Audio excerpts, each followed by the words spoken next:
Language of Indonesia. Hi, I'm Patrick Jonathan. I'm from Portland State University. I'm from the International Cultural Service Program, and I'm the Indonesian representative.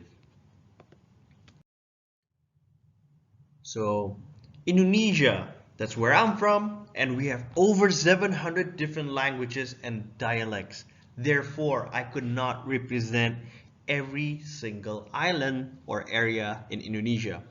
I'm gonna just talk about the one in Surabaya, which is my home city, and maybe the surrounding areas, which is the Java Island.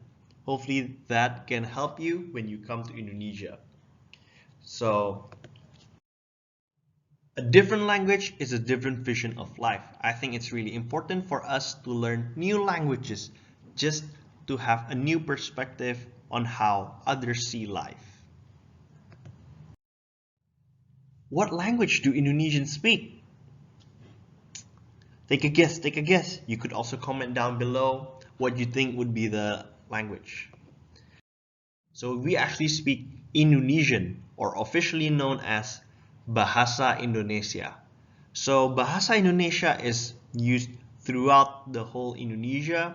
You could speak it all the way from the very left to the very right, and all of them would understand you. That's what's really beautiful about Indonesia. We might be very diverse, we might be very large, but we speak one language, and it's a must. We all need to know how to speak Bahasa Indonesia in Indonesia.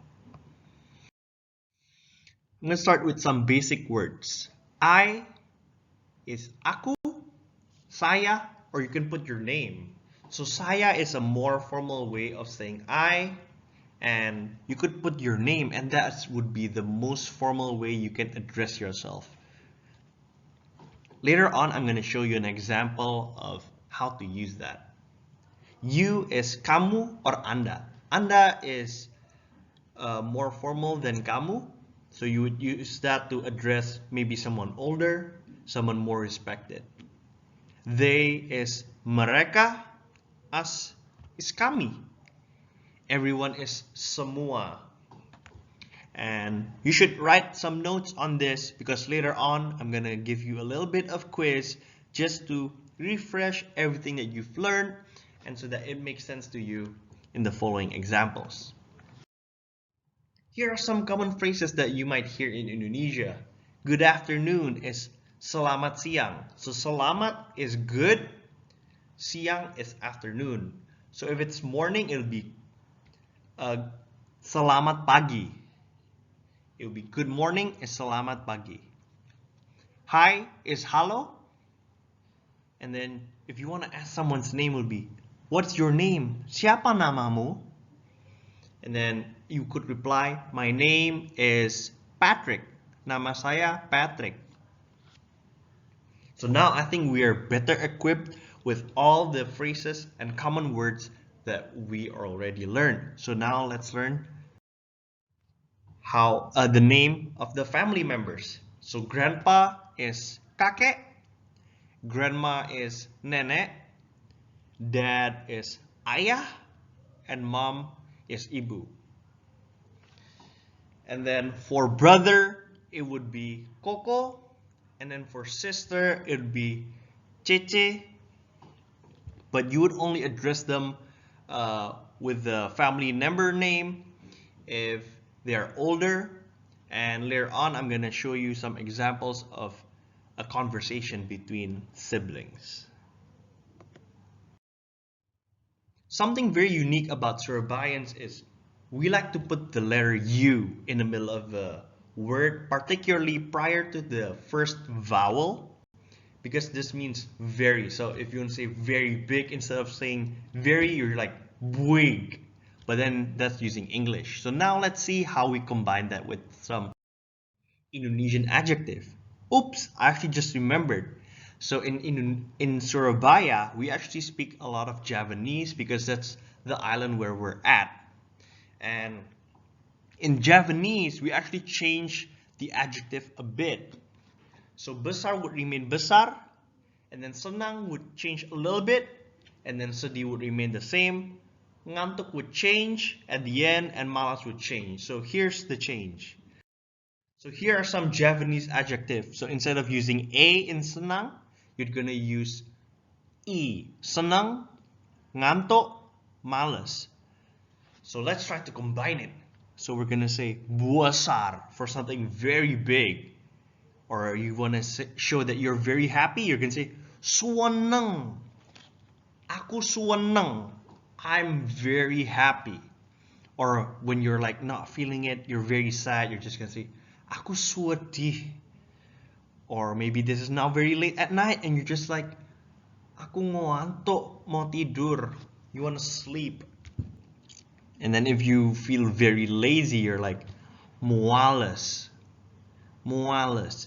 And then a common theme that you could see throughout the words in Javanese, we always emphasize on the second syllable and have it go down in the way we pronounce it. So this example of a conversation that might happen between you and your sibling. So I'll be the one at the left and the right side would be my little brother. So he would call me, "Halo Ko Patrick, bagaimana harimu?" He would say, "Hi brother Patrick, how's your day?" And your is mu. So when you want to say, is this your phone? Apa ini HP-mu? And then I would reply here actually, "Halo Justin, hariku baik." "Hi Justin, my day is good." So let's see a different example. "Tony, kamu kenapa kok mualas sih?" "Tony, why are you so lazy?" So this would be an example where, you know, the sister got really mad at her younger brother because maybe he broke something or destroyed something. And then Tony would say, "Maaf Che, Tony nggak akan ulangin lagi." "Sorry sis." Tony wouldn't repeat it again. So here you could say that we use Che, which is the one, the family member, the pronoun that we use. And Tony actually used his first name instead of saying aku or saya, because when you use Tony, it just shows more respect. So now, I hope you already learned enough. Let's have some quiz. So what is afternoon? What's dad? What's very happy? What's I? What's grandpa? And what's lazy? So the one for very happy, that should be in Javanese. Hopefully you remember and took notes along the way. I'll give you 5 seconds to fill up everything. Come on, let's go. So here's the answer. Afternoon is siang. Dad is ayah. Very happy is suwaneng. I could be aku, saya, or your name, Patrick. Grandpa is kakek. And lazy is malas. So hopefully with this short tutorial of the Indonesian language as well as a little bit of Javanese and Surabayan style, I hope you learn a new perspective about life and how Indonesians view it. If you have any questions, you can find me at the following email address. Thank you.